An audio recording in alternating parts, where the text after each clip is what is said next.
62 բարբառները որ կային ձեզ հաջողվեց ի վերջո գտնել, նույնականացնել, արձանագրել, քանի մենագրության մեջ ընդհանուր առմամբ ինչ կարողացաք անեք այդ ուղղությամբ։ Ահա, այս ամբողջ գրքերը էդ է։ Արևմտահայոց բանավոր մշակույթը, որ ես խոսեցրի այդ տեղավայրերը, բարբարեցին նրանք հայրենադարձներին գտնելով, նրանց փնտրելով։ Քանի մենագրության հեղինակ եք։ 30 ատեղավ արդեն, 30, բայց դժվար էր, որովհետև ծրված են, ամենուրեք կան, բայց գտնել է պետք, փառք Աստծո, հնարավոր եղավ, այո, որ գտնեմ և գտա իհարկե գիրքը, առաջի գիրքն է, սա իմ դիսերտացիան է, Սարգիս Հայգունու կյանքն ու գործը, Սարգիս Հայգունին եղել է բանագետ, բանահավաք, ազգագրագետ և ապրել է, ուր է նկարը,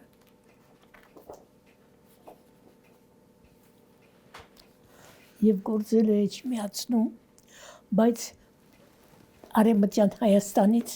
ոտքով անցել է իր 2 երեխաների հետ, կինը մահացել է, բերել է այստեղ, հետո սկսվեց ցեղասպանությունը, պոլիս հրավիրեցին և Կարմիրը, Պոլսահայոց բանահյուսությունը ծնվեց, որովհետև գիտաժողովի պիտի գնայի, պատրիարքարանը հրավիրում է, չեմ գնա, ասում եմ, ես Թուրքիա չեմ գնա, քնարիկ ասում, մամա ամութ է, ինչի չես գնա, ես Թուրքի երկիր չեմ գնա, ասում եմ, վերջապես հիվանդ էի, քնարիկը սրսկեց, մրսկեց, ինձ ճամփու տրեց, մեզ արդեն դիմավորեց պատրիարքարանից Մեսրոպ arczepiskopos Մութաֆյանը, որը հետո պատրիարք դարձավ, և շատ 10 տարի ապրեց, խեղճը ջահել մահացավ, մի հրաշք անձնավորություն, հայրենասեր, հայասեր, Թուրքիայում, որ քայլում էր փողոց, հայերեն խոսեք, այսպես իր մոտ միայն հայերեն, որտև արդեն թուրքախոս էին դարձած, ելույթ ունեցա, Վարդավառի գիտաժողով, իբրև տոնախմբություն է Վարդավառ, բայց միջազգային գիտաժողով էր, ամեն տեղից եկած էին, ես էլ լավ թեմա էի շարադրել, Վարդավառի հեթանոսական ակունքները արևմտահայոց բանահյուսության մեջ, արևմտահայոց նաև թուրքերեն, մենթիվարը վաղտվար, մենթիվարը սևենի, տրախտա բեշ թախտվար, վարդևարը սիրողին, դրախտում 5 բազգաթոռ կա, սպասվող, և հայերեն դել կա, հանի աղջիկս հանի,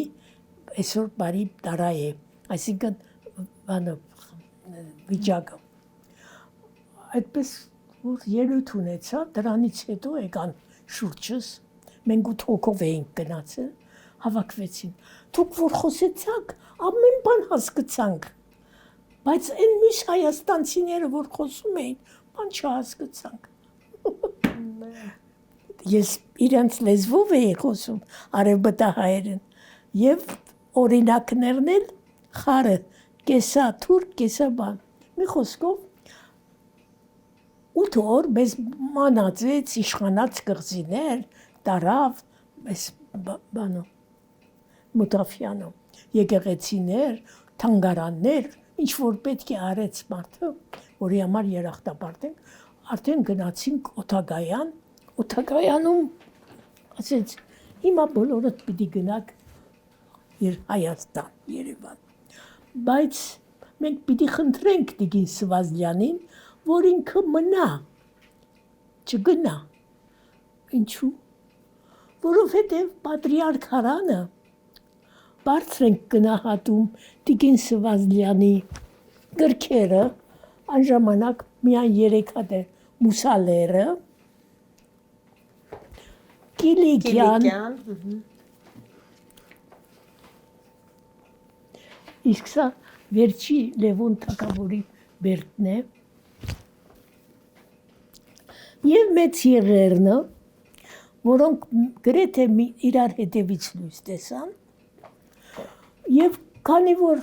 այդ գրքերը մենք էլ ունենք, բայց դուք տեսել եք Տիկին Սվազյան, Կիլիկյան, ոչ, ես միայն կիլիկիացիներից եմ հավաքել իրենց բարբարներով, կարբեր բարբարներ, Զեյթուն, Հաջն, Քեսապ, Պետան, Ադանա, Մերսին, Տարսոն, Սիս, և այդ բոլորը գրված են, որ բարբարով է, այնքան որ ստույգ է։ Տիկին Վերինե,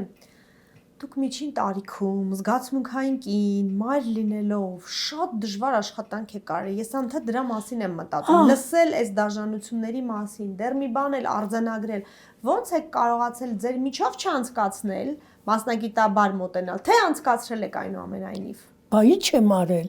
առանց մեջի տանցը ոնց կլինի, և այս գիրքը, որ 700 միավոր հուշեր են և երգեր, ուրեմն հուշերը այնքան դժվարությամբ եմ հավաքել, բայց որ գիտաժողովի հնարավորություն եղավ 2000 թվականից հետո արտասահման Ռիչարդ Հովհաննիսյանը Ամերիկա կանչեց, ես գնացի և այնտեղ զեկուցումից հետո մեկ ամիս ժամանակ են տալիս բանով, վիզայով, մնում էի և նյութեր էի հավաքում այնտեղ, և նույնիսկ ես խնդրեցի, դիմում գրեցի Լոս Անջելեսի Արարատ Հոմ, այսինքն Արարատ ծերանոցի տնօրինությանը, որ ես պատրաստ եմ գամ, գաբավոր աշխատեմ ձեզ մոտ, միայն թե հնարավորությունը ստեղծվի ձեր հաճախորդների հետ, բնակիչների հետ առնչվեմ և գրի առնեմ նրանց հուշերը, քանի որ այնտեղ դեռ ապրում էին վերապրողներ։ Նրանք ժողովի դրեցին և զգացին, որ ես ավելորդ մարդ չեմ, թուրքերը պիտի զգան, որ իրենք մեղավոր են, և քանի որ այդպես է, այս գիրքը կբացի նրանց աչքերը, որովհետև նրանք կտեսնեն իրենց մեծերին, իրենց ծնողներին, որոնք ինչպես են վարվել հայերի հետ, և այդ կնպաստի, որպեսզի իրենք ավելի շրջահայաց լինեն և հասկանան, թե որն է ճիշտը, որը սխալը, քանի որ պիտի տեսնեն այդ գրքով և իրենց ծնողներին, և իրենց շրջապատը, և իրենց արարքները, Վիրջինիա Սվազյանի 3 գրքերը լույս են տեսել, սա 3-րդ գիրքն է, սրանք էլ լույս է տեսել, նույն Զարաքոլում տպել է, այս մեկը թուրքալեզու երգերն են, որոնք ես դժվարությամբ հավաքել գտել եմ որոնումներով, այս էլ Էրմենի Սոյքուրումը Տոպլումցա Հավիզա, այս էլ այս գրքերի շարունակությունն է, մեծ եղերնը արևմտահայոց հուշապատումներում և թուրքալեզու երգերում, մեծ եղերնը, և առաջին գիրքն է սա, ցեղասպանության մասին, իմ վերապրողի հետ, Մարիամ Բախտիշյանի, որը երգում է ու լաց է լինում, նայի աչքերը, լաց է լինում, ես այդ նրանք հավաքեցի 150 հատ քարյակներ և տարբեր լեզուներով լույս են տեսել այս կապույտ գրքերի մեջ, հայերեն, ռուսերեն, անգլիերեն, ֆրանսերեն, գերմաներեն, Նաև թուրքերեն Թուրքիայում արևմտահայոց թուրքալեզու բանահյուսություն, որովհետև Ենիչերիների ժամանակներից արգելված է եղել հայերեն խոսելը որոշ շրջաններում, հատկապես Կիլիկիայում եւ Փոքր Ասիայի այդ տարածքներում, Կեսարիա, Մալաթիա, Սեբաստիա, հետո նաև Պարտիզակ եւ այլն, մինչեւ Ծովիապ, բոլոր բարբարներով գրելու ժամանակ ես սղագրել եմ, մենք ձերքի հերախոս չունեինք, ձերքով էի գրում, սղագրում էի, եւ դա օգնեց ինձ, որպեսզի կարողանամ հավաքել։ Բարբարներով գրելուց բացի թուրքալեզու նյութ, որ հանդիպել եմ, ես գրի եմ արել, առանձնացրել եմ, հիմա ժողովածու է լինելու։ Նույնիսկ ոտանավոր կա, դպրոցը մտան, վարժում բռնեցին, բերանը բացեցին, ախ աման, լեզուն կտրեցին, վայ աման։ Ինչու՞, որովհետև թուրքերեն էր, պետք է խոսել, այնինչ հայերեն էր խոսում եւ երեխաներին հայերեն էր սովորեցնում։ Այնպես որ արգելված է, ես բանի սկզբի գիտական ուսումնասիրության մեջ բացատրում եմ, թե ինչու այդպես։ Այդ երգերը ամեն մեկը մի ցաղմրկիչուցիչ տեսարան է ցեղասպանության։ Այս էլ թուրքերենն է, այս նույն գրքի թուրքերենը լույս տեսավ Էրմենի սոյքրմը։ Թուրքիայում Ռակիբ Զարաքոլուն է հրատարակել ամերիկահայոց բանավոր ավանդույթը ժամանակի հոլովույթում 100 տարվա ընթացքում 5 սերունդների ես ցույց եմ տալիս բաներով, տաբլիցայով, որ առաջի սերունդը բանի ցեղասպանությունից, որ մազաբուրց գնաց մի կերպ, այնտեղ նրանք ավելի շատ գիտեին, խոսում էին, պատմում էին, իհարկե, քանի որ այնտեղ անգլիերեն դպրոցներ կային, հայկական դպրոց չկար, բոլորը օտարացան, ձուլվեցին, ես չգտա իրանց, բայց ովքեր որ վերջում են գնացել, այսինքն Բեյրութից եւ այլն, առաջի սերունդի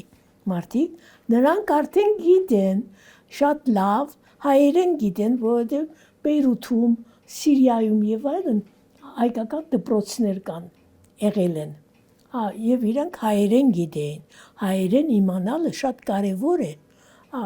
Եվ նրանք պատմել են իրենց կյանքը, իրենց ընտանիքի մասին, նաեւ երգեր են խոսել, նաեւ տարբեր բնույթի։ Հիմա էլ եք աշխատում։ Հիմա էլ եմ աշխատում, այո։ Ասված մի քիչ ուստա են վերջի